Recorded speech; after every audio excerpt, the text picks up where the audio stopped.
नमस्कार दोस्तों, नमन प्रणाम, राम राम सा खम्मा गणी। सभी दोस्तों को पीसी सांचोरी यूट्यूब चैनल की तरफ से सादर प्रणाम। आपका हार्दिक स्वागत, अभिनंदन। हम राजस्थान का भौतिक प्रदेश पढ़ चुके हैं और अब हमारा जो अगला टॉपिक है जलवायु।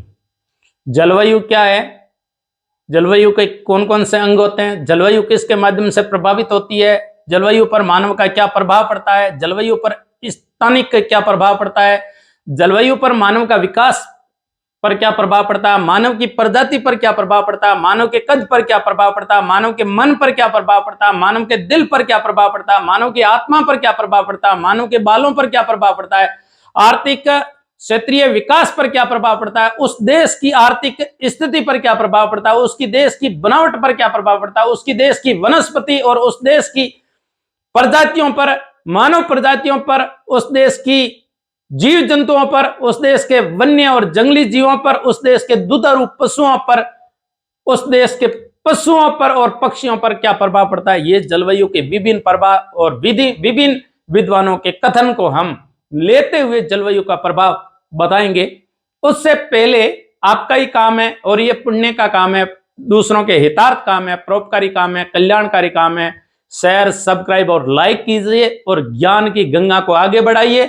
और ये ज्ञान की गंगा भागीरथ के अथक प्रयासों की भांति इस पृथ्वी पर गंगा लाने का कार्य है, वो हमें विश्वगुरु, भारत को विश्वगुरु बनाने की तरफ, और किसी घर के अंदर बेरोजगारी का जो अंधेरा छाया हुआ है, हमें रोजगार का प्रकाश वहां फैलाना है, प्रखर प्रकाश पुंज को उनके आंगन तक पहुंचाने का महती कार्य आप शेयर, सब्सक्राइब और लाइक के माध्यम से कर सकते हैं। आइए हम पढ़ते हैं जलवायु, बिना आपका समय गंवाए। जलवायु क्या है, जलवायु किसे कहते हैं, जलवायु के कौन कौन से घटक होते हैं।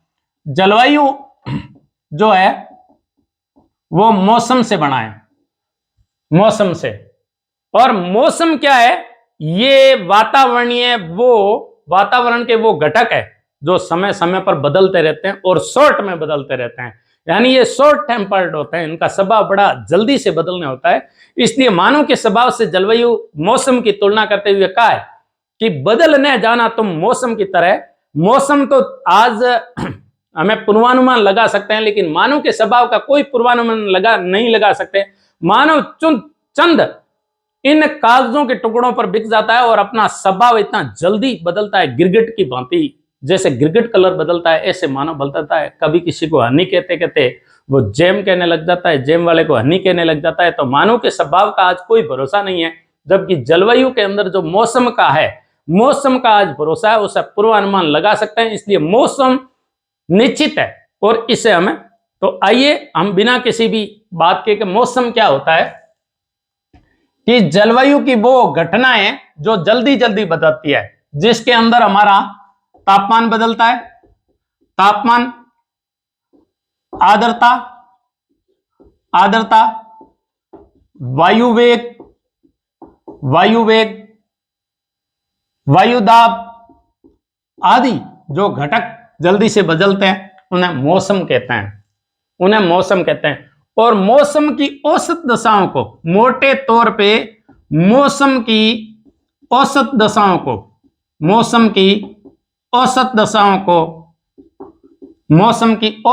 को जलवायु कहते हैं। मोटे तौर पे मौसम की औसत दशाओं को जलवायु कहते हैं। मौसम आपका दिन में 1 से 2 बार भी बदल सकता है, 3 बार भी बदल सकता है, आपके 5 दिन भी नहीं बदले, 7 दिन भी नहीं बदले, 1 महीना भी नहीं बदले। लेकिन मौसम की जो यही औसत दशाएं जो एक लगातार भाग तक रहती है, जलवायु का अनुमान 30 से 50 साल तक भी लिया जाता है। अमूमन जो लिया जाता है वो इसका एवरेज, मौसम की औसत दशाओं का 30 साल का एवरेज लिया जाता है। कहीं कहीं उसे 50 वर्ष के एवरेज के रूप में भी देते हैं। तो मौसम की औसत दशाओं के जलवायविक घटनाओं के घटकों के बदलने को भी जलवायु कहते हैं। मोटे तौर पे याद रखने का सबसे सरल है कि मौसम की औसत दशाओं को जलवायु कहते हैं।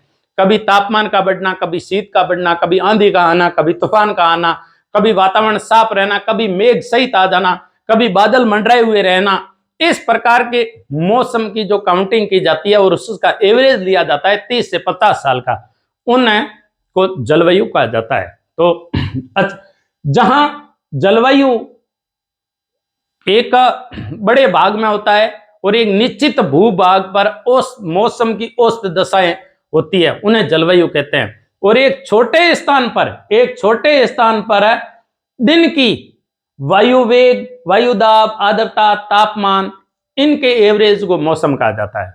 एक छोटे स्थान पर और कम समय के लिए जो घटनाएं घटित होती है और वायुमंडल में जो परिवर्तन होता है, उन्हें मौसम कहा जाता है। और मौसम की इसी औसत दशाओं को जलवायु कहते हैं। जलवायु का मानव जीवन पर बहुत प्रभाव होता है। हिप्पोक्रेट्स, अरस्तु, यूसिडेट्स, जेनोफेन, ये लोग ये बताते हैं कि प्राचीन समय में, जैसे ये अफ्रीका महाद्वीप, और अफ्रीका महाद्वीप में यहाँ इटली है और यहां आया हुआ एथेंस, तो जितने विद्वान हुए हैं, जैसे हिप्पोक्रेट्स है, हिप्पोक्रेट्स के साथ में खूब सारे विद्वान हैं, जैसे अरस्तु है, जैसे थुसिडेट्स है। अरस्तु ये यूनान के थे। थुसिडेट्स ये विद्वान कहते हैं कि जो एथेंस था, इस एथेंस की महत्ता इसके कटे फटे तट और इसके पृथ्वी के मध्य हृदय स्थल के एकदम नजदीक होने के कारण इसकी महत्ती कालांतर में बढ़ती रही। हिप्पोक्रेट्स नाम का एक जलवायु वेता हुआ है, हिप्पोक्रेट्स ने एक किताब लिखी जिसमें यह लिखा कि उन्होंने अपनी किताब का नाम दिया वायु, जल और स्थल। वायु, जल और उसने वायु, जल और थल, वायु, जल और थल, ये इसकी पुस्तक है हिप्पोक्रेट्स की। हिप्पोक्रेट्स ने वायु, जल और थल अपनी पुस्तक में यह लिखा कि स्थान और जलवायु के कारण एशिया के लोग आराम पसंद होते हैं। हिप्पोक्रेट्स ने लिखा वायु, जल और थल, अपनी पुस्तक के अंदर लिखा कि एशिया के लोग, जैसे अपने इंडिया के लोग और चाइना के लोग, Thailand, Malaysia, Singapore, Indonesia, Japan, Korea, इधर यदि अरब प्रायद्वीप में ले लिया जाए तो अरब, यमन, ओमान, सऊदी अरब, इराक, ईरान, ये लोग आराम पसंद है। कारण कि इनकी स्थान और जलवायु के कारण एशिया के लोग आराम पसंद होते हैं। और हिप्पोक्रेट्स आगे लिखता है कि कठोर वातावरण के कारण ही यूरोप के लोग हैं वो मेहनती होते हैं। कठोर वातावरण के कारण उन लोगों को अपने भरण पोषण के लिए उन्हें मेहनत करनी पड़ती है, जबकि एशिया के लोग मैदानी भागों में रहते हैं, जल की अधिकता है मैदानी भागों में, इसलिए वहां के लोग क्या करते हैं, छोटी सी कोची से उन्हें बहुत कुछ मिलता है, इसलिए एशिया के लोग आराम पसंद होते हैं और भाग्यवादी होते हैं। ये लोग ये कहते हैं हिप्पोक्रेट्स। अरस्तु क्या कहता है? अरस्तु कहता है कि शीत देशों के जो लोग होते हैं वो बड़े साहसी होते हैं किंतु पड़ोसी पर शासन नहीं कर सकते। अरस्तु कितनी बढ़िया बात बताता है कि शीत देशों के लोग साहसी होते हैं और किंतु वो पड़ोसियों पर कभी भी शासन नहीं कर सकते। लेकिन एशिया के लोग साहस की कमी के कारण गुलामी की जंजीरों में बंधे हुए हैं। विदेशियों ने आकर के एशिया को गुलामी की जंजीरों में जकड़ा, तो उसका कारण था कि एशिया के लोगों में साहस की कमी है। ये अरस्तु कहता है, मैं नहीं कहता हूं। अरस्तु ये भी कहता है कि शीत देशों के निवासी है वो साहसी होते हैं किंतु वो पड़ोसी पर शासन नहीं कर सकते, क्योंकि वो पड़ोसी पर आक्रमण नहीं कर सकते। यूनानी मध्य अक्षांशों में रहने के कारण अरस्तु कहता है कि वो दूसरे लोगों के ऊपर शासन करने के लिए, और यूनान एक साम्राज्य था जो विश्व विजेता के रूप में सिकंदर को हम याद करते हैं, उन यूनान की मध्य अक्षांशों में स्थिति होने के कारण अरस्तु कहता है कि उन लोगों में साहस आया और दूसरे देशों को जीतने का साहस आया। स्ट्रेबो कहता है कि स्ट्रेबो कहता है कि ये जो इटली, ये कौन कहता है? स्ट्रेबो कहता है। स्ट्रेबो कहता है कि इटली की राजधानी क्या है? रोम। और रोम कभी साम्राज्य था। कहते हैं कि रोम साम्राज्य विश्व में फैला हुआ था। आज भी जहां रोम, जो इटली टाइबर नदी के किनारे रोम इटली की राजधानी है, वो कभी रोम साम्राज्य था। वहां अभी वर्तमान में वेटिकन सिटी में फ्रांसिस पोप रहते हैं, जो ईसाइयों के सबसे बड़े धर्मगुरु है। तो इस प्रकार रोम कभी साम्राज्य था। तो स्ट्रेबो कहता है कि इसी कारण इटली की एक भौगोलिक स्थिति स्थानिक होने के कारण, समुद्रों से लगा होने के कारण और शीत मध्य प्रदेश में स्थित होने के कारण रोमन साम्राज्य संसार में फैला और रोम साम्राज्य की रानी कहलाया, रोम साम्राज्यों का दाता कहलाया, जन्मदाता कहलाया रोम। इसका कारण था कि उसकी भौगोलिक स्थिति और उसकी स्थानिक स्थिति अच्छी थी। यह कहता स्ट्रैबो। एक राजनीतिज्ञ भी हुए हैं मोंटेस्क्यू। मोंटेस्क्यू ने कहा है कि शीत जलवायु में रहने वाले लोग बलवान होते हैं। शीत जलवायु में जो लोग रहते हैं वो बलवान होते हैं, साहसी होते हैं और कम अविश्वासी होते हैं, यानी वो जल्दी से लोगों में विश्वास कर लेते हैं। साहसी होते हैं, निडर होते हैं और बलवान होते हैं, मजबूत होते हैं। कौन से? शीत जलवायु में रहने वाले, लेकिन वो जल्दी से विश्वास भी लोगों पे कर लेते हैं। मोंटेस्क्यू आगे कहता है कि उष्ण जलवायु में रहने वाले लोग है ना, वो कमजोर होते हैं और निष्क्रिय होते हैं और उत्साहहीन होते हैं। ये कौन कहता है? ये मोंटेस्क्यू कहता है। मोंटेस्क्यू यानी जलवायु का प्रभाव बता रहा हूं मैं कि जलवायु का प्रभाव आपका, इसीलिए किसी विद्वान ने, मनोवैज्ञानिक ने कहा है कि वातावरण का प्रभाव मानव पर इतना बढ़ता है कि यदि आप उसे 6 महीने का या 6 साल का यदि बच्चा ला के दे दो तो वातावरण के माध्यम से, कोई मनोवैज्ञानिक ये कहता है कि मैं उसे, आप कहो तो चोर, डाकू, डॉक्टर, इंजीनियर, IAS, कलेक्टर, जो भी आपको बनाना है वो मैं उसे एक नेतृत्वकर्ता के रूप में उसे बना सकता हूं। कि वातावरण का इतना बड़ा प्रभाव होता है, जलवायु का इतना प्रभाव होता है। जलवायु का प्रभाव किसी आर्थिक स्थिति पर भी होता है। किसी देश की आर्थिक जो स्थानिक स्थिति होती है उसके आधार पे, यदि कोई समुद्र के किनारे बसा हुआ है तो वहां के आर्द्र लोग, और वहां बंदरगाहों का निर्माण के कारण लोगों का, बंदरगाहों के निर्माण के कारण लोगों का व्यापार अच्छा चल पड़ता है, मत्स्य उत्पादन होता है, लोगों को भोजन की जल्दी वहां पूर्ति हो जाती है, इसलिए आर्थिक विकास पर भी लोगों का प्रभाव रहता है। इसके अलावा खूब सारे ऐसे विद्वान हैं, जैसे कांट है। कांट कहता है कि मानव, उसका स्वभाव बताते हुए कांट कहता है कि न्यू हॉलैंड के समुद्री तट के निवासियों के नेत्र आधे बंद रहते हैं। इसका कारण है कि उनके वातावरण असंख्य मक्खियां सदैव उड़ती रहती है। कांट ने आगे लिखा है कि उष्णकटिबंधीय और ध्रुवीय क्षेत्रों के निवासी सामान्य सुस्त होते हैं और डरपोक भी। ऐसे क्षेत्रों में कायरता के कारण अंधविश्वासों को स्थान मिलता है। कई ऐसे विद्वान हैं जो कहते हैं कि मानव अपने वातावरण का प्राणी है। मानव क्या है? अपने वातावरण का प्राणी है। तो मानव के कद काठी पर जलवायु का प्रभाव पड़ता है, मानव के बनावट पर प्रभाव पड़ता है। अफ्रीका महाद्वीप के जो भूमध्य रेखा के आसपास जो लोग रहते हैं, जैसे पिग्मी विश्व की सबसे छोटे कद की कद काठी के लोग होते हैं। तो ये मानव के बनावट पर पड़ता है, मानव की कद काठी पर प्रभाव पड़ता है, मानव के स्वभाव पर पड़ता है, कृषि पर पड़ता है, भवन निर्माण पर भी जलवायु का प्रभाव पड़ता है। यदि अधिक बरसात होती है तो उनके ढलुआ होगी सतह, और यदि अधिक बरसात नहीं होगी तो उनकी सतह वो सपाट होगी और एकदम समतल होगी। तो जलवायु का भवन निर्माण पर भी, भवन निर्माण सामग्री पर भी प्रभाव पड़ता है। कहीं पत्थर के ज्यादा मिलते हैं, कहीं कच्चे मिलते हैं, कहीं खपरेल मिलते हैं, तो उसका कारण भी ये जलवायु के प्रभाव के कारण है। भूमि उपयोग पर पड़ता है, वन प्रबंधन पर पड़ता है, क्षेत्रीय विकास पर पड़ता है। तो इस प्रकार जलवायु का विभिन्न तरीके से प्रभाव पड़ता है और जलवायु मौसम की विभिन्न घटकों के, विभिन्न एवरेज के औसत दशाओं को कहा जाता है। अब बात जब जलवायु की आ गई तो जलवायु को खूब सारे तत्व, खूब सारे घटक और जलवायु को प्रभावित करने वाले खूब सारे कारक भी है। हम राजस्थान की जलवायु पढ़ रहे हैं। राजस्थान की जलवायु को, अच्छा, जलवायु का क्या क्या प्रभाव है, जलवायु को क्यों पढ़ना चाहिए, इसलिए हम बता रहे हैं कि अलग अलग विद्वानों ने, मोंटेस्क्यू ने क्या कहा, स्ट्रैबो ने क्या कहा। स्ट्रैबो ने इटली का महत्व बताया, अरस्तु ने इसलिए यूनान का महत्व बताया कि यूनान एक साम्राज्य की तरह उभरा, रोम एक साम्राज्य की तरह उभरा। उसका यह भी कारण था कि उसकी स्थानिक स्थिति अच्छी थी। लेकिन राजस्थान की जो जलवायु है, और राजस्थान की जलवायु है वो भारतीय जलवायु का भाग है। राजस्थान की जो जलवायु है वो भारतीय जलवायु का भाग है और भारतीय जलवायु मानसूनी कहलाती है। भारतीय जलवायु मानसूनी जलवायु कहलाती है। मानसूनी जलवायु कहलाती है, भारतीय जलवायु मानसूनी जलवायु कहलाती है। और इस प्रकार ये हम अफ्रीका महाद्वीप, ये भूमध्य सागर, ये लाल सागर, ये हमारा फारस की खाड़ी और हमारा ये इंडिया, ये इंडिया। प्राचीन समय में क्या है कि ये अरब प्रायद्वीप है, ये अरब, सऊदी अरब, यमन, ओमान, यूएई, संयुक्त अरब अमीरात, इराक, कुवैत, बहरीन और ईरान, ये देश थे। अफगानिस्तान और पाकिस्तान ये पड़ोसी देश थे।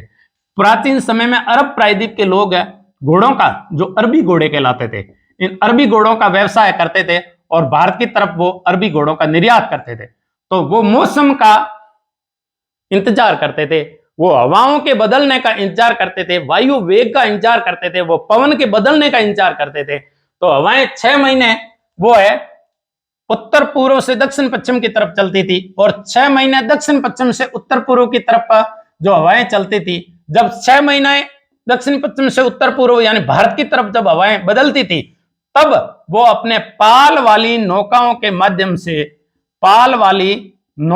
माध्यम से क्या करते थे, घोड़े ले जाते थे। यानी ऐसा था कि नौका होती थी, उन नौकों के बहुत बड़ा ऐसा क्या कहते हैं कि कपड़े के आर पार हवा नहीं निकल पाए, ऐसे जाडो कपड़ो बोलता भी नहीं, जाडो कपड़ो, मोटो कपड़ो और वो भी खाल हेर को कपड़ो, और इस प्रकार बांध देते थे कि पीछे से हवा आती वो पाल में भर जाती थी और घोड़ों से भरा हुआ जहाज भारत की तरफ आगे बढ़ता था। इसलिए अरबी भाषा के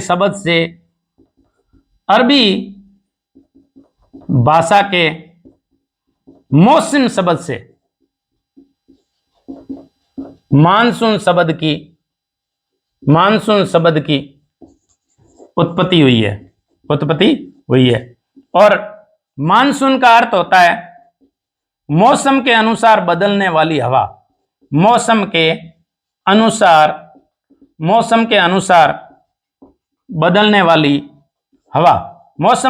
बदलने वाली हवा।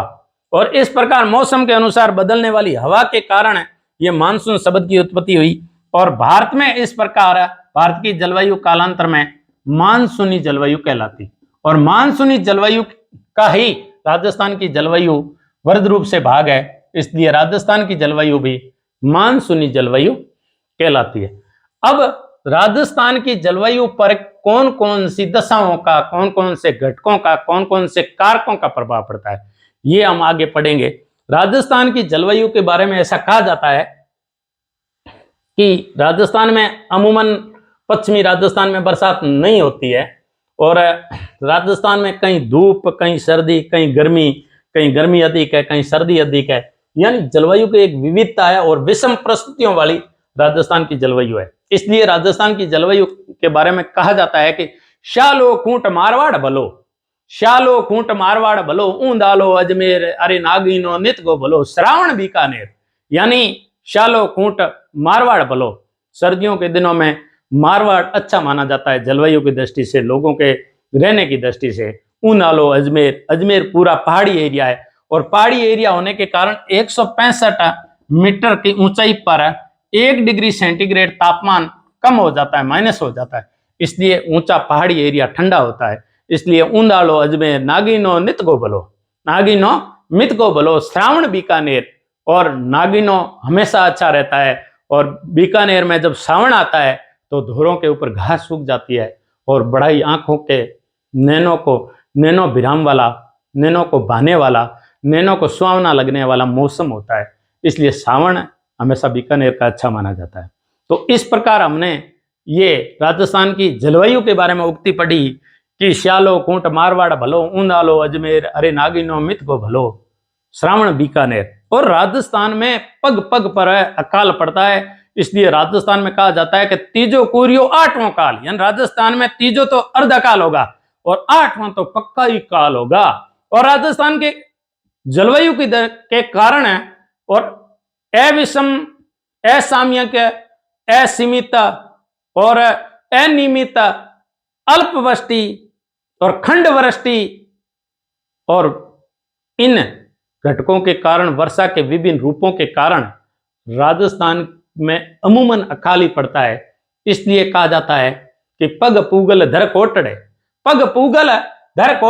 यानी बीकानेर के अंदर पूगल पड़ता है। पग पूगल में हमेशा अकाल के पांव दिखेंगे। पग पूगल धर कोटड़े, और इस प्रकार धर कोटड़े, अकाल का यदि धड़ देखना है तो वो कोटड़े, पग पूगल धर कोटड़े बहु बाड़मेर। कोटड़ा यानी ये अजमेर, अपना जो नागौर और जोधपुर की सीमा पर, पग पूगल धर कोटड़े बहु बाड़मेर। यदि अकाल की भुजा देखनी है तो आप बाड़मेर चले आइए। पग पुगल धर घोटड़े बहु माड़मेर जायो लादे जोधपुर। जोधपुर में आपको यत्र तत्र खेतों के अंदर कभी कम बरसात के कारण कहीं कहीं बाजरी उजरी हुई, कहीं कहीं मोट के दाने कुछ बिखरे हुए, पौधे बिखरे हुए, कहीं कहीं छोटे छोटे तिल, और कहीं कहीं आपको बाजरी है वो बिल्कुल एकदम सितराई हुई बाजरी, कहीं आपको बाजरी नजर भी नहीं आएगी। इसलिए कहा जाता है कि पग पुगल धर कोटड़े बहु बाड़मेर जायो लादे जोधपुर ठाओ तो जैसलमेर। यदि आपको अकाल देखना है तो आप जैसलमेर चले जाइए, क्योंकि जैसलमेर में 10 से 20 सेंटीमीटर वार्षिक वर्षा होती है। इसलिए 10 से 20 सेंटीमीटर वार्षिक वर्षा होने के कारण राजस्थान में इस अकाल के बारे में, राजस्थान में ऐसे भयंकर अकाल पड़े हैं जैसे सपनी अकाल। लोग यूं कया करे कि सपनी अकाल के में लोगों ने खेजड़ी गए तनंग है छोड़ा पीस पीस लोग, और सांगरी तो छोड़ो आप बांगे पत्तियां ने पीस पीस लोग दिन निकलिया। अत्ता मतलब माड़ा दिन आ गया ये राजस्थान की धरती माते सपनिया अकाल माते। कई राजा महाराजा आर्थिक सहायता भी की वहां। ऐसे ही पश्चिमी राजस्थान में बीकानेर के महाराजा गंगा सिंह ऐसे कहते हैं कि उन्होंने अकाल के अंदर घूम घूम करके लोगों की ऐसे सेवा की, और उनके जो कैप पहनी हुई थी, हेट पहना हुआ था, हेट के कारण जहां जहां उनके धूप लगी और जहां जहां साया रहती थी वहां तो वो एकदम सफेद रहे, और जहां जहां धूप लगी वहां वो एकदम ब्लैक पड़ गए थे। तो इस प्रकार जब किसी अंग्रेज ने पूछा कि व्हाट इज दिस, तब उन्होंने यही कहा कि this is famine, effect of famine, यानी ये काल का प्रभाव है। तो ये हमारे अकाल का प्रभाव होता है राजस्थान के अंदर। इसलिए राजस्थान के अकाल के बारे में कहा जाता है कि पग पुगल धर कोटड़े बहु बाड़मेर जायो लादे जोधपुर ठाओ तो जैसलमेर। और तीजो कुरियो आठवां काल कहा भी जाता है। और जलवायु इतनी अलग अलग जिले में अलग अलग विषम परिस्थितियां लिए हुए होती है, इसलिए कहा जाता है कि श्यालो कूट मारवाड़ भलो ऊंदालो अजमेर, अरे नागिनो नित को भलो श्रावण बीकानेर। तो ये राजस्थान की जलवायु की एक अलग अलग विशेषता है। इनको भी कई घटक है वो प्रभावित करते हैं। देखो कौन से घटक ज्यादा प्रभावित करते हैं। राज्य की अक्षांशीय स्थिति पहला हमारा टॉपिक है कि राजस्थान की जलवायु को प्रभावित करने वाले घटकों में क्या है, राज्य की अक्षांशीय स्थिति। हम इसे थोड़ा विस्तार से पढ़ेंगे। राज्य की अक्षांशीय स्थिति, राज्य की अक्षांशीय स्थिति पहला है राज्य की अक्षांशीय स्थिति, यानी किस प्रकार जलवायु को प्रभावित करने वाले कारक, जलवायु को प्रभावित करने वाले कारक, जलवायु को प्रभावित करने वाले कारक पहले हैं कि राज्य की अक्षांशीय स्थिति। राज्य की अक्षांशीय स्थिति देखो मैं बना करके बताता हूं। ये हमारा ग्लोब के अंदर ये बीचों बीच हमारी 0 डिग्री जिसे हमें कहते हैं भूमध्य रेखा, पृथ्वी के मध्य होने के कारण यह कहलाती है भूमध्य रेखा। भूमध्य रेखा इससे ही हमें विश्व के मध्य होने के कारण इसे हमें क्या कहते हैं, विषुवत रेखा। विषुवत रेखा। फिर मानव ने क्या किया, अपनी सैल्यूट को और स्थान स्थिति को जानने के लिए उन्होंने क्या है कि 0 डिग्री के उत्तर में 90 अक्षांश खींचे जो 111 किलोमीटर की दूरी पर थे। 111 किलोमीटर की दूरी पर थे। और ऐसे टोटल कितने खींचे, 90 डिग्री अक्षांश, उत्तर की तरफ 90 डिग्री अक्षांश। और ऐसे ही 90 डिग्री अक्षांश मानव ने दक्षिण की तरफ खींचे, इसलिए यह 90 डिग्री दक्षिणी अक्षांश कहलाए। 90 डिग्री दक्षिणी अक्षांश ये लेटे हुए होते हैं, लेटीट्यूड कहलाते हैं। और ये पूर्व से पश्चिम के होते हैं। हर अक्षांश के बीच में 111 किलोमीटर की दूरी होती है। 111 किलोमीटर की दूरी।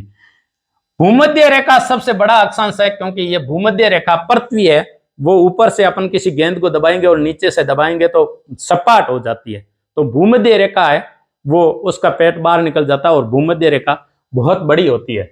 इसलिए बाकी सब समानांतर चलते हैं और ध्रुवों पर जाते अक्षांश एक बिंदु के रूप में रह जाते हैं। तो 90 डिग्री अक्षांश है, 90 डिग्री अक्षांश दोनों 90 डिग्री अक्षांश, चाहे दक्षिण का हो और चाहे उत्तर का हो, 90 डिग्री अक्षांश एक बिंदु के रूप में रह जाते हैं।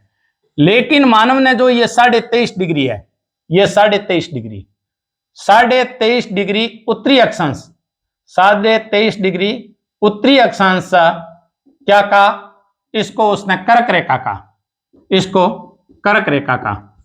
और 23.5 डिग्री दक्षिणी अक्षांश, 23.5 डिग्री दक्षिणी अक्षांश, 23.5 डिग्री दक्षिणी अक्षांश, 23.5 डिग्री दक्षिणी अक्षांश, इसको कहते हैं मकर रेखा। तो मकर रेखा और कर्क रेखा के जो मध्य का क्षेत्र है, मकर रेखा और कर्क रेखा के जो मध्य का क्षेत्र है, ये कटिबंध में सबसे गर्म है, इसलिए ये कहलाता उष्ण कटिबंध, ये कहलाता उष्ण कटिबंध।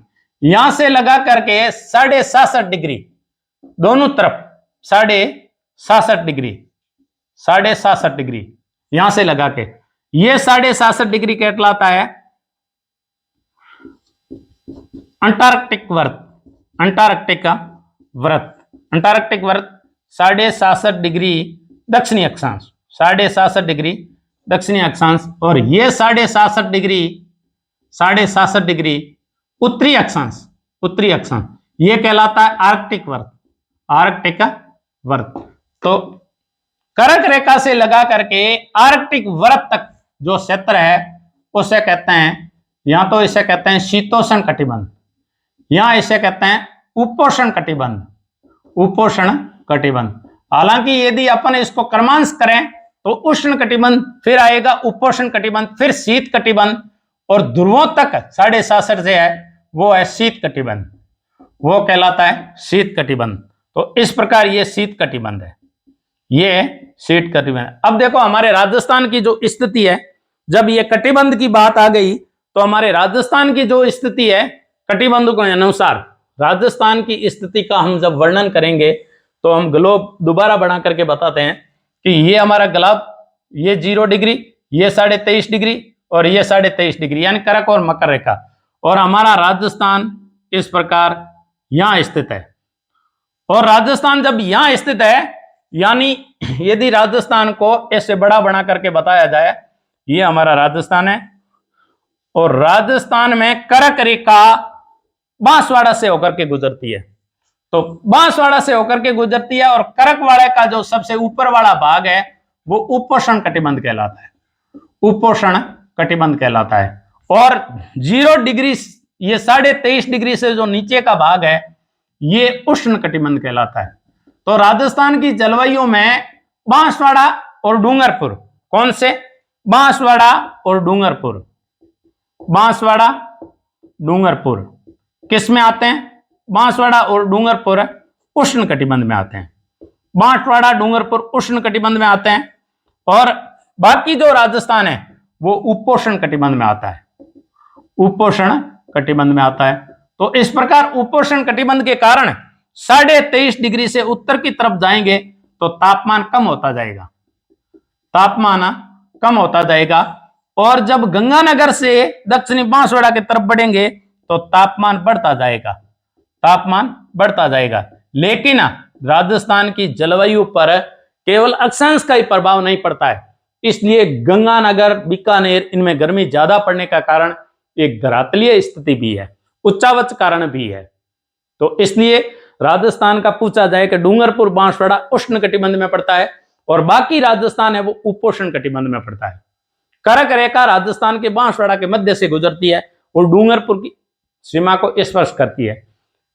वैसे महत्वपूर्ण जिला उष्ण कटिबंध में केवल एक ही आता है, बांसवाड़ा, लेकिन ऑप्शन में डूंगरपुर हो तो डूंगरपुर भी उष्ण कटिबंध में आता है और बाकी राजस्थान उपोष्ण कटिबंध में आता है। तो उपोष्ण कटिबंध में गर्मी की मात्रा कम होगी, उष्ण होगा, लेकिन राजस्थान की धरातलीय स्थिति के कारण उत्तरी राजस्थान में भी भयंकर गर्मी पाई जाती है। धरातलीय स्थिति के कारण धौलपुर में लाल बलुआ पत्थर पाया जाता है, इसलिए धौलपुर में गर्मी उष्णता बढ़ करके 45 से 49 डिग्री सेंटीग्रेड गर्मियों के दिनों में हो जाती है। उसका कारण है कि धौलपुर बलुआ पत्थर है और वो गर्मी को ऑब्जर्व करता है, ऑब्जर्व करने के कारण गर्मी का शोषण करता है, गर्मी को शोषित करता है, गर्मी को पकड़ता है, धरातल गर्मी को पकड़ता है, इसलिए धौलपुर गर्म रहता है, क्योंकि धौलपुर है बलुआ पत्थर की अधिकता रहती है। इसके अलावा देखो, ये तो मैंने बताई कि राजस्थान में अक्षांशीय स्थिति, और राजस्थान में अक्षांशीय स्थिति है। राजस्थान अक्षांशीय स्थिति के कारण ही राजस्थान 23 डिग्री 3 से 30 डिग्री 12 उत्तरी अक्षांश के मध्य स्थित है। इसका प्रभाव राजस्थान में गर्मी और सर्दी पे पड़ेगा। अब अक्षांशीय स्थिति के बाद में हमारा जो दूसरा टॉपिक है वो है समुद्र तट से दूरी। समुद्र तट से दूरी का भी राजस्थान की जलवायु पर प्रभाव पड़ता है। जैसे ये हमारा राजस्थान है, राजस्थान एक महाद्वीपीयता लिए हुए भाग है। क्या लिए हुए हैं? महाद्वीपीयता लिए हुए भाग है। यानी बरसात कम क्यों होती है, ज्यादा क्यों होती है, आर्द्रता कम क्यों है, उष्णता ज्यादा क्यों है, या शुष्क ज्यादा क्यों है, या उष्णकटिबंधीय मरुस्थलीय जलवायु क्यों पाई जाती है, उसमें खूब सारे तत्वों का, खूब सारे घटकों का, खूब सारे कारकों का इफेक्ट होता है। क्लाइमेट पे इन विभिन्न प्रकार के घटकों का प्रभाव जो होता है, इफेक्ट होता है, उसको आज हम पढ़ रहे हैं। उसमें हमने पहले पढ़ा राज्य की अक्षांशीय स्थिति। अब जो हमारा दूसरा टॉपिक है वो समुद्र तट से दूरी। ये हमारा जो इंडिया है, इंडिया पे यहां पड़ता अरब सागर, अरब सागर यहां पड़ता है बंगाल की खाड़ी, बंगाल की खाड़ी। तो बंगाल की खाड़ी राजस्थान से बहुत दूर है और लगभग 245 किलोमीटर के आसपास ये कच्छ की खाड़ी भी राजस्थान से दूर है। कच्छ की खाड़ी राजस्थान से दूर होने के कारण राजस्थान में जलवायु ज्यादातर महाद्वीपीयता पाई जाती है, शुष्कता पाई जाती है, आर्द्रता की कमी है और उष्णता ज्यादा है। उसका कारण है समुद्र तट से राजस्थान है वो दूर है। और यदि समुद्र तट के नजदीक राजस्थान में होता तो उप आर्द्र और आर्द्रता अधिक होने के कारण आर्द्र और उप आर्द्र जलवायु राजस्थान में होती। लेकिन राजस्थान अपना यहां स्थित है और ये बिल्कुल चारों तरफ से कहीं भी समुद्र नहीं लग रहा है, तो उसकी महाद्वीपीयता कॉन्टिनेंटल क्लाइमेट ज्यादा पाया जाता है। इसके बाद में हमारा तीसरा जो टॉपिक है, यानी हमने पढ़ा दूसरा जो हमारा टॉपिक था वो था समुद्र से दूरी। समुद्र से दूरी ये क्वेश्चन पूछे जाते हैं हर एग्जाम के अंदर, ईओ के एग्जाम के, आरएस प्री के एग्जाम में इन क्वेश्चन को पूछने का तरीका है वो दे देगा राजस्थान की जलवायु पर निम्न में से कौन से घटकों का प्रभाव नहीं रहेगा। ये क्वेश्चन पूछ सकता है। क्या राजस्थान की जलवायु पर अक्षांशों का प्रभाव है? क्या राजस्थान की जलवायु पर समुद्र तट की दूरी से प्रभाव है? आरएस मेन में पूछा जा सकता है। धरातल और उच्चावच राजस्थान की जलवायु को कैसे प्रभावित करता है, समझाइए। या अरावली पर्वत श्रेणी की स्थिति यदि उत्तर पूर्व से दक्षिण पश्चिम नहीं होती तो राजस्थान की जलवायु पर क्या प्रभाव पड़ता, पूछ सकता है। समुद्र तल से ऊंचाई राजस्थान की जलवायु को किस प्रकार प्रभावित करता है, आरएस मेन में पूछा जा सकता है। प्री में क्वेश्चन पूछा जा सकता है। प्राकृतिक वनस्पति की विद्यमानता कम होना क्या राजस्थान की जलवायु के लिए एक श्राप है, सिद्ध कीजिए। तो हमें इस प्रकार के क्वेश्चन आरएस मेन में मिलते हैं और आरएस प्री में भी मिल सकते हैं। तो धरातल और उच्चावच भी राजस्थान की जलवायु को प्रभावित करता है। देखो ये अरावली है, अरावली पर्वतमाला राजस्थान की जलवायु को क्या करती है, प्रभावित करती है। कि राजस्थान में यहां से अरावली पर्वतमाला अरब सागरीय जो जलधारा आती है, अरब सागरीय जो मानसून की अरब सागरीय जो मानसून की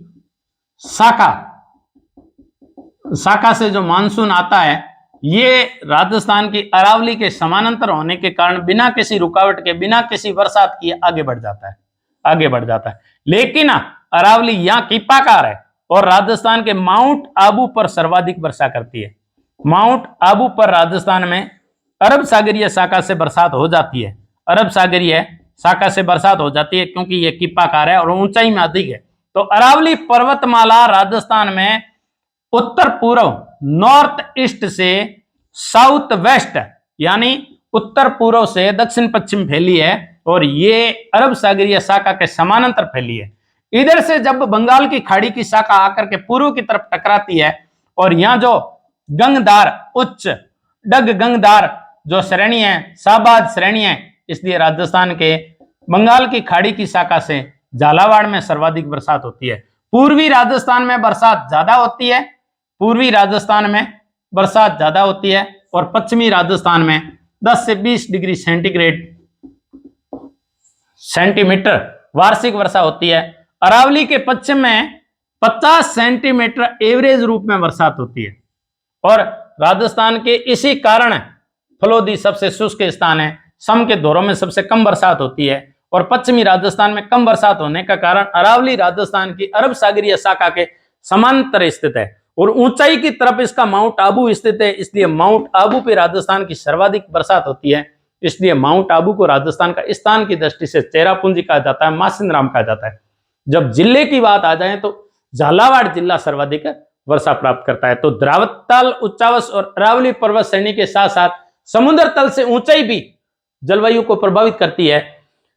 समुद्र तल से ऊंचाई इसलिए जलवायु को प्रभावित करती है। एक मैं आपको उदाहरण बताता हूं कि जब मुगलों का शासन समाप्त हो रहा था और राजस्थान के राजपूत रजवाड़े जब अंग्रेजों से संधि कर रहे थे, उस समय अंग्रेजों ने अपना प्रथम मुख्यालय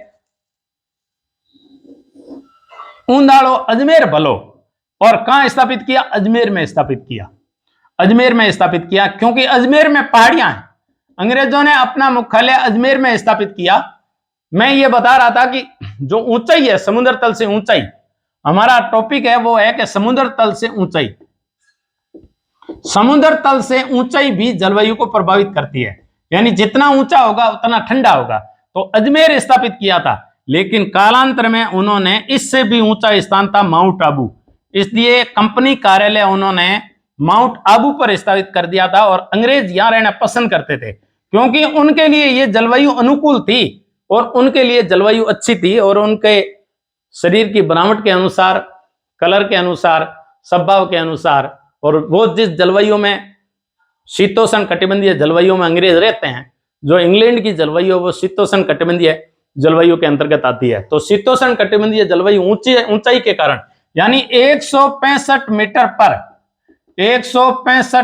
पर 1 डिग्री सेंटीग्रेड तापमान माइनस हो जाता है, कम हो जाता है। इसलिए अपना जो गुरु शिखर है वो 1722 मीटर ऊंचा है। तो 1722 मीटर ऊंचा होने के कारण गुरु शिखर हमेशा ठंडा रहता है।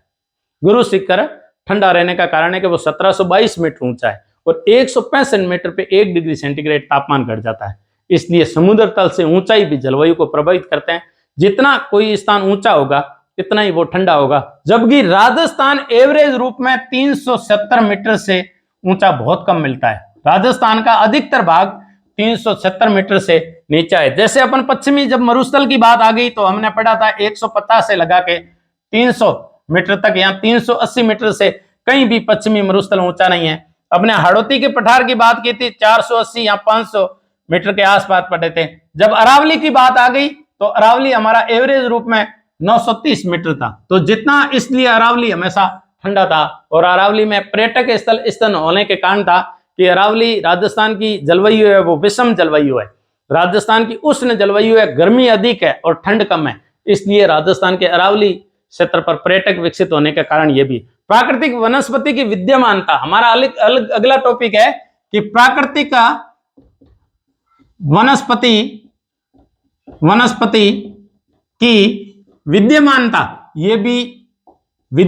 ये भी जलवायु को प्रभावित करती है। हालांकि जलवायु, जहां आर्द्र जलवायु होगी वहां वनस्पति अपने आप होगी। तो जहां वनस्पति की विद्यमानता होगी वहां वो आर्द्रता को अपनी ओर आकर्षित करेगी।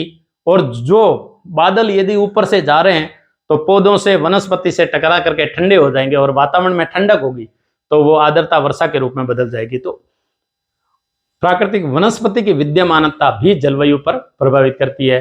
क्या पढ़ा हमने कि हमारे जो जलवायु के विभिन्न कारक है, प्रभावित करने वाले कारक, जलवायु को प्रभावित करने वाले घटक, जलवायु किन किन कारकों से प्रभावित होती है, हमने उनमें पढ़ा राज्य की अक्षांशीय स्थिति। राज्य की अक्षांशीय स्थिति के अनुसार इसके बाद में पढ़ा समुद्र तट से दूरी। समुद्र तट से जितनी दूर होगा इतनी उस जलवायु में महाद्वीपीयता पाई जाएगी और जितना समुद्र के निकट होगा इतनी महासागरीयता पाई जाएगी। उस जलवायु में आर्द्रता होगी, उप आर्द्र होगा, यानी उसमें वाष्प की मात्रा ज्यादा होगी, बाकी शुष्क होगा। जैसे पश्चिमी राजस्थान एकदम शुष्क है, उसकी वायु में, उसकी पवन में शुष्कता ज्यादा है, उसमें आर्द्रता नाम मात्र की होती है। उसका कारण यह है। धरातल या उच्चावच भी हमने जलवायु के प्रभावित करने वाले कारकों में पढ़ा। अरावली पर्वत श्रेणी की जो स्थिति थी वो भी जलवायु को किस प्रकार प्रभावित करती है। समुद्र तल से ऊंचाई किस प्रकार, ऊंचे स्थान हमेशा ठंडे होते हैं और निम्न स्थान होते हैं वो किस प्रकार गर्म होते हैं। प्राकृतिक वनस्पति की विद्यमानता का भी जलवायु पर प्रभाव हमने देखा। अब देखो राजस्थान की जलवायु के अंदर, राजस्थान की जो बरसात है उसकी विशेषता क्या है। राजस्थान में बरसात, यदि कह दिया जाए कि राजस्थान की वर्षा की क्या विशेषता नहीं है, सबको, पूरे राजस्थानियों को पता है कि राजस्थान की वर्षा की क्या विशेषता है। कि राजस्थान में अचानक बरसात आती है तब घनघोर होकर के आती है और एकदम नाडी, तलैया, सरोवर, तालाब एकदम लबालब कर देते हैं। और यदि नहीं आती है तो बस आंखें बादलों की तरफ देखती रहे और पानी पानी के लिए मोहताज हो जाए। दूर तक कुएं बावड़ियों के पर और कुओं पर खुदवाने के लिए और आगिरे पड़नाई माने मावड़ली, ऐसे गाने, पणियारी गाने, ये राजस्थान की जलवायु की विषमता के कारण विभिन्न प्रकार के राजस्थान में जितने लोक गीतों का निर्माण हुआ है, ये विषम जलवायु के अंदर एक बेटी अपने बाप से, अपने पिता से, अपने माँ से और अपने रिश्तेदारों से कहते हैं कि मुझे ऐसी जगह कहीं मत शादी करना जहाँ पानी का नामो निशान नहीं हो और मेरी एड़ियाँ घिस जाए पानी लाते हुए, मेरी मटकियाँ फूट जाए और मेरा पूरा शरीर उन पानी की खोज में हो जाए। ऐसे खूब सारे वीरे गाने जो पानी पर दिए हुए हैं। देखो, राजस्थान में सामयिक वर्षा होती है और सामयिक वर्षा, राजस्थान में वर्षा की विशेषता, राजस्थान में वर्षा की विशेषता, राजस्थान में वर्षा की क्या विशेषता है कि राजस्थान में सामयिक वर्षा होती है। सामयिक वर्षा होती है, सामयिक वर्षा होती है, सामयिक वर्षा। सामयिक वर्षा कैसे होती है कि ज्यादातर राजस्थान में मध्य जून से बरसात प्रारंभ होती है। मध्य जून से लगा करके राजस्थान में बरसात सर्वाधिक होती है, वो जुलाई में होती है और फिर अगस्त में होती है और सितंबर तक आते आते राजस्थान में बरसात समाप्त हो जाती है। और इन महीनों के अंदर राजस्थान में लगभग जो बरसात होती है वो 90% कुल बरसात की हो जाती है।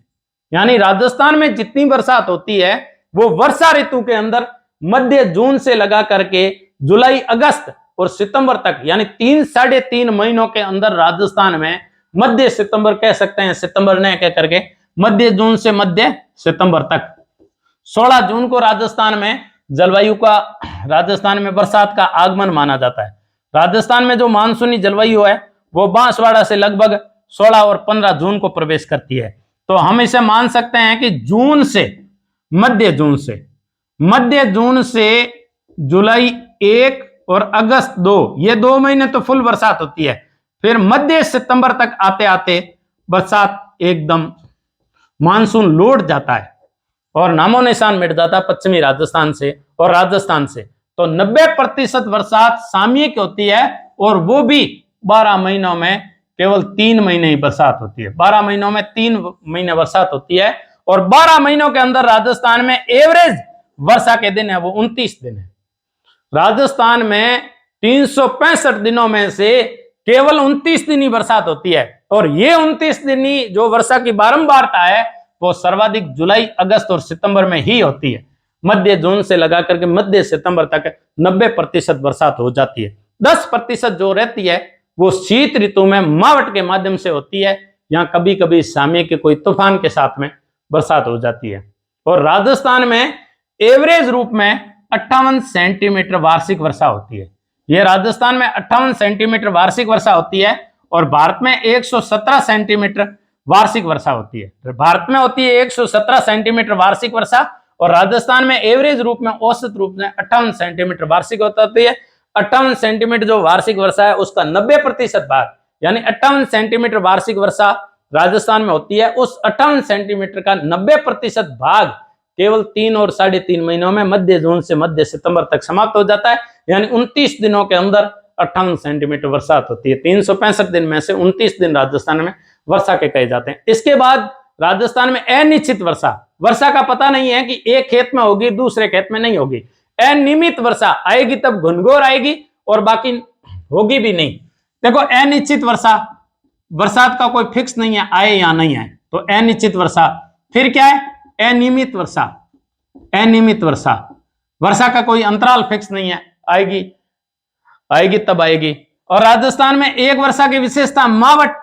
ये पश्चिमी विक्षोभों के कारण, हम जब शीत ऋतु पढ़ेंगे तब हम मावट पढ़ेंगे कि मावट की उत्पत्ति पश्चिमी मध्य यूरोप, मध्य एशिया में कैसे होती है, कैस्पियन सागर से और भूमध्य सागर से और काला सागर से ये अपनी आर्द्रता लेकर के किस प्रकार राजस्थान और पाकिस्तान के भाग पर बरसात करता हुआ पंजाब, हरियाणा, राजस्थान, पश्चिमी यूपी, इनमें मावट से किस प्रकार वर्षा होती है। तो ये भी एक मावट भी राजस्थान की विशेषता है। वर्षा की अपर्याप्तता, अपर्याप्त है, यानी राजस्थान के जैसे झालावाड़ में 100 सेंटीमीटर वर्षा होती है, लेकिन सम में 10 सेंटीमीटर वार्षिक वर्षा होती है।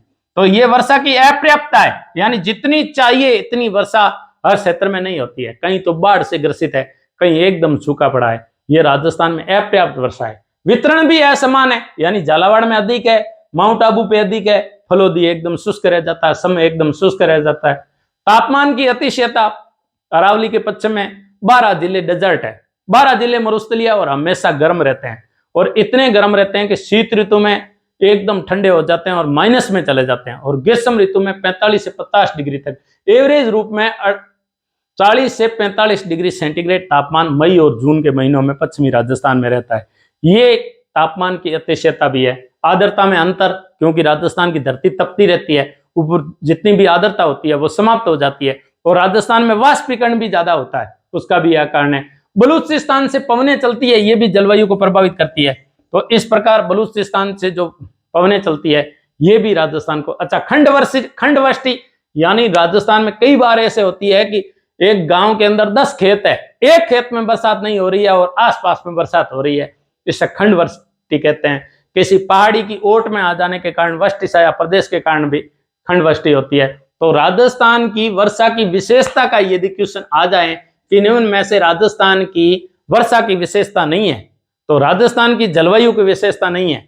जैसे सामयिक वर्षा राजस्थान की जलवायु की विशेषता है, राजस्थान की वर्षा की विशेषता है। मावट राजस्थान की वर्षा की विशेषता है। अनिश्चित वर्षा राजस्थान की वर्षा की विशेषता है। अनियमित वर्षा राजस्थान की जलवायु की विशेषता है। खंडवृष्टि राजस्थान की जलवायु की विशेषता है, यानी राजस्थान की वर्षा मौसम की मानसून की विशेषता है। वर्षा की अपर्याप्तता राजस्थान की वर्षा की विशेषता है। वितरण असमान है, यह भी विशेषता है। तापमान की अतिशयता, यह भी विशेषता है। आर्द्रता में अंतर, यह भी विशेषता है। क्या बलूचिस्तान की गर्म पवनें राजस्थान की जलवायु को प्रभावित करती है? बिल्कुल। बलूचिस्तान की गर्म पवनों के कारण यहाँ बबूलिया पैदा होता है। राजस्थान में सर्वाधिक गर्म आंधी आती है, जैसे गंगानगर में 27 दिन आंधी आती है। तो हमने क्या पढ़ा अभी तक? हमने जलवायु की परिभाषा पढ़ी, हमने मौसम की परिभाषा पढ़ी, जलवायु को प्रभावित करने वाले हमने घटक पढ़े, कारक पढ़े, यानी उनको कौन कौन इफेक्ट करता है जलवायु को। उनमें हमने पढ़ा कि राज्य के अक्षांशीय स्तरीय समुद्र तट से दूरी पढ़ा, धरातलीय उच्चावच पढ़ा, अरावली पर्वत की श्रेणी की स्थिति पढ़ी, समुद्र तल से ऊंचाई जलवायु पर प्रभाव डालती है ये पढ़ा, प्राकृतिक वनस्पति की विद्यमानता ये। अच्छा, मानव स्वभाव पर, मानव कद पर, मानव बनावट पर, मानव के बालों पर, मानव की चमड़ी पर और मानव के स्वभाव पर जलवायु का प्रभाव पड़ा। आर्थिक विकास पर जलवायु का प्रभाव पड़ा। तो इस प्रकार राजस्थान की जल की अलग अलग विशेषता का भी जलवायु पर क्या प्रभाव पड़ा है। शेयर, सब्सक्राइब और लाइक करना है। जय हिंद, जय भारत।